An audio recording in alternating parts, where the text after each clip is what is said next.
Hi there folks, yes, it's us again. So here's a question for you. What are traders basically trying to do in the markets? Well, simply put, we're basically trying to predict future price movements of any particular entity, be it stocks, bonds, futures, or whatever it is. And we basically try to predict where these prices will go in the future in order to make a profit from them. Now, when we're trying to trade or analyze the markets, we use two forms of analysis. Now, the first form of analysis that many will use will be the fundamental analysis. Now, the fundamental analysis is basically the bigger macro view, what is happening in the bigger picture. Now, if you're forex trading, for example, you might be looking at unemployment, you might be looking at inflation, you'll certainly be looking at what's happening to interest rates. Obviously, where interest rates go, the currencies tend to follow. If you're trading stocks, for example, you're going to be looking at maybe the company's balance sheet. You'll be looking at the product line, the change in human behavior, where trends are and so forth. Now, the other method that we use when analyzing the markets is technical analysis. Now, technical analysis is basically the looking at price, but back in the past, to see what price has done in the past to help us predict where prices may go in the future. And we do this by looking at charts in different formats. Today, I want to talk to you about the three main formats that we use when looking at a price chart. These three, I think, are the most simplest to understand, easiest to grasp, and chances are the most profitable way to look at the market if you know what you are doing. We're in a bar at the moment, so let's start off by looking at the bar chart. Okay, bar chart is, I think, this is the simplest form of a chart that we use. It basically depicts 4 price information levels. The first thing to note is that this bit of information here represents price action in a particular time period. And that could be a minute, it could be 5 minutes, 15 minutes, could be an hour, 4 hours, daily, weekly, monthly, yearly, or what have you. So the information you see on one particular bar represents price action in that time period. So for example, if this was a 5-minute chart, this bit of information here would show us where the price opened at the beginning of that 5-minute period. If it was the beginning of the week, that would show us where the price opened on that week. That's a horizontal line going into the vertical line. Now, the horizontal line going out from the vertical line, that represents the closing price at the end of that particular time period. So again, if it was a weekly candle, that would show you where we opened on the Monday, and that price would show you where we closed on the Friday. Remember, you can take this right the way down to a 1-minute time period. And the other 2 bits of information it shows, basically, you've got the high, so that shows you the highest price that traded in that particular time period, and the low, which is the lowest price traded in that particular time period. So there's basically 4 bits of information on a bar chart. And when you stick them on a chart, it's going to look something like this. I don't really use bar charts too much, but I guess the advantage of using a bar chart, it sort of takes away the bias you see. If you see lots of red in there and lots of green, it might tempt you to think a certain thing is happening, a certain trend is happening. This basically takes all that away. You're able to see here quite clearly what the trend is. As I say, a lot of people like to use bar charts. It's quite good for plotting support and resistance as well. But that's basically the bar chart. Now, the other chart type I want to talk about is the line chart. So the line chart doesn't show you the highs and the lows.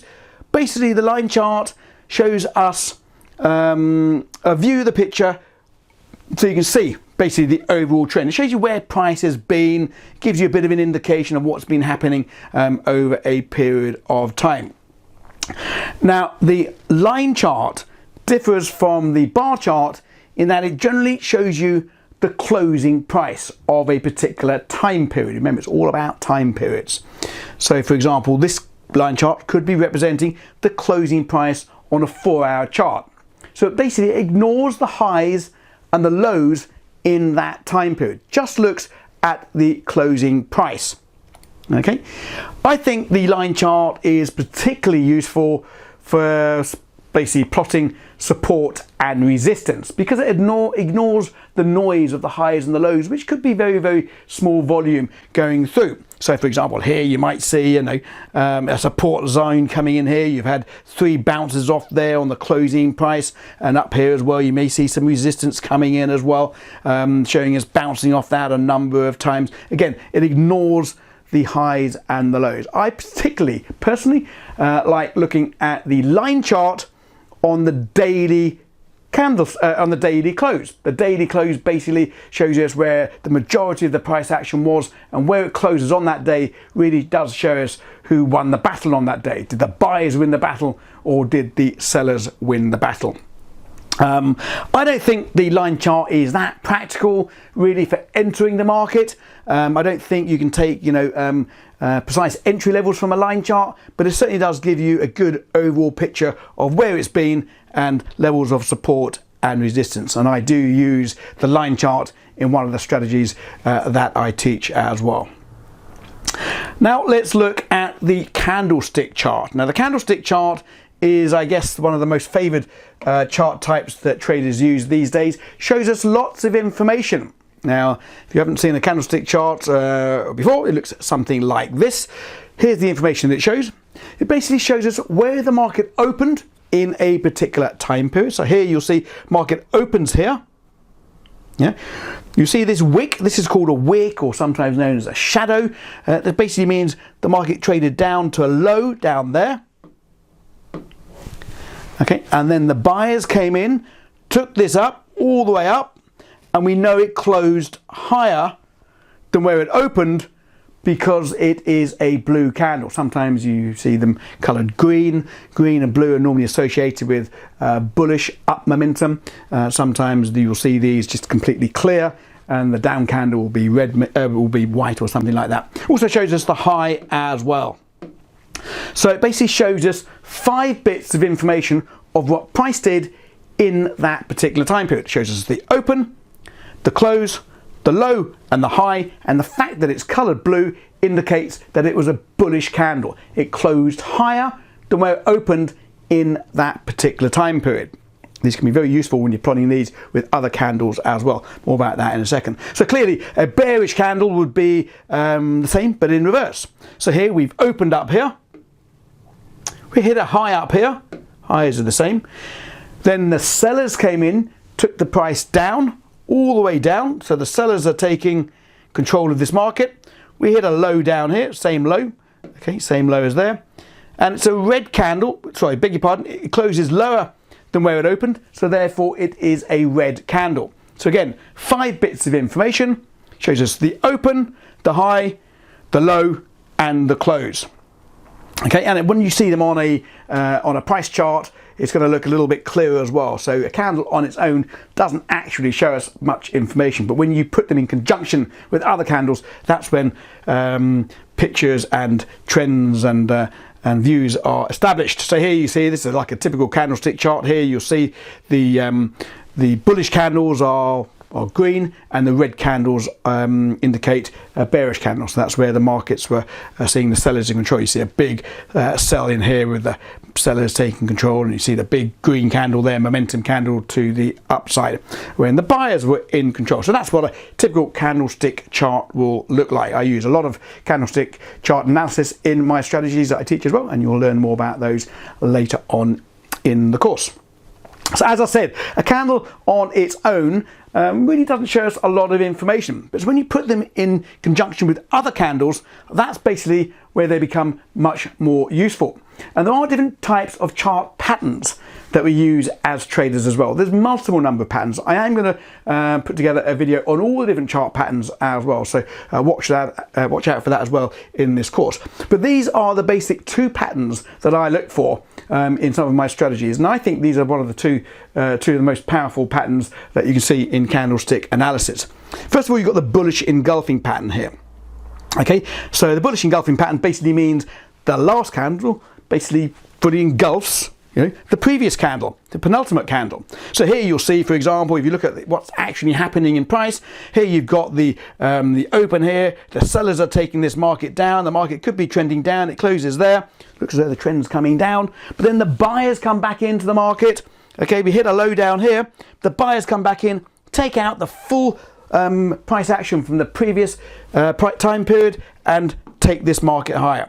This is a good indication that this is an end of this downtrend. I like to use these in conjunction with trend following, i.e. when the markets are going up, I look for these. We don't know when the markets are going to be pulling back or whether they're going to reverse.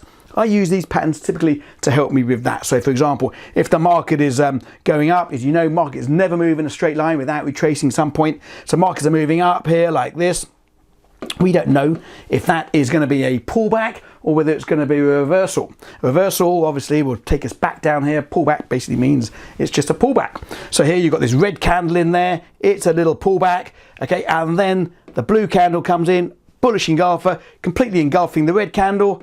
That's a good indication that that trend wants to continue on the way up. So this is like a bullish engulfing pattern as well. It's a great pattern that I use in a lot of my strategies. Right, let's just erase all that. And of course we've got the same as well, but in reverse. This is a bearish engulfing pattern. The same thing applies. So we've got a bullish candle, and then so the buyers are in control, then the sellers come in, completely engulf the previous candle. This is a bearish engulfer. So for example, if the market's trending down, the markets never move in a straight line. Is this pullback going to be a reversal or is it a pullback? So you've got the blue candle there, which is basically showing us that the buyers are maybe coming back in. But then the next candle, the next time period, we fully engulf that to the way down, indicates that that wants to continue on the way back down. That is a bearish engulfer. Right, and the other one I want to talk about basically is the pin bars. Pin bars are very powerful candlestick patterns. Again, they show us who was in control in that particular time period. So you see exactly what's happening here. Markets basically open up here. The sellers take control, take it all the way back down. That's where you've got that big wick or the big shadow. Then the buyers come back in, take this market all the way back up, and we close up here. And the same thing for this candle here. We've opened here and sellers came in control, and then the buyers overwhelmed the sellers and we close up here. So it doesn't matter the color of these main bodies. It basically shows us that the buyers were in control of that particular time period, or they won the battle. So for example, if we're seeing an uptrend, okay, and the market's moving up, and then you see this candle come into play here, that shows you that the sellers took the market down, but then the buyers took it up and continued on with the direction of that trend. Quite a good pattern to determine an uptrend as well. So basically that is a bullish engulfer, and of course the reverse will be the same, and they are bearish patterns. So these are just the two basic patterns that I want to talk about in this short video. These are the candlestick patterns. They form a lot of what we do in chart analysis, so make sure you are familiar with those. So before I finish, let me just show you these on an MT4 price chart so you know how you can change and toggle between the two. Okay, so here's an example of a typical MT4 broker platform for charts there. Let me just make this one a little bit bigger so it's easier to see. So this is a candlestick chart. Now here by default it's gone to the bullish candle is just a clear candle, and the bearish candle we use red, but they're using white here. You can change the colors of these candles simply by right clicking, going to properties, and all the different color schemes are in there as well. You can select what colors you want to have, but I say they're normally the patterns, the colors that we use. We normally use red for down. For up we normally use green, or as I say blue. You can change them to suit whatever your preference is. So this is the candlestick chart. You can toggle between the line chart and the bar chart. It's all exactly the same price, just depicted in a different way. Of course, you make them bigger as well, should you wish to. So you can toggle between the different styles of charts that you may want to use. So they're the three main chart types that I wanted to discuss with you today. Hi there folks, hopefully you enjoyed that video, hopefully you learned something there as well. Now don't forget to follow us on all our other socials. I'm always leaving tips and tricks on there as well. Don't forget to give this video a like if indeed you liked it, give me a thumbs up. Don't forget to subscribe to the channel and hit that notification that will alert you when my next video has been released, which will be very soon. See you there.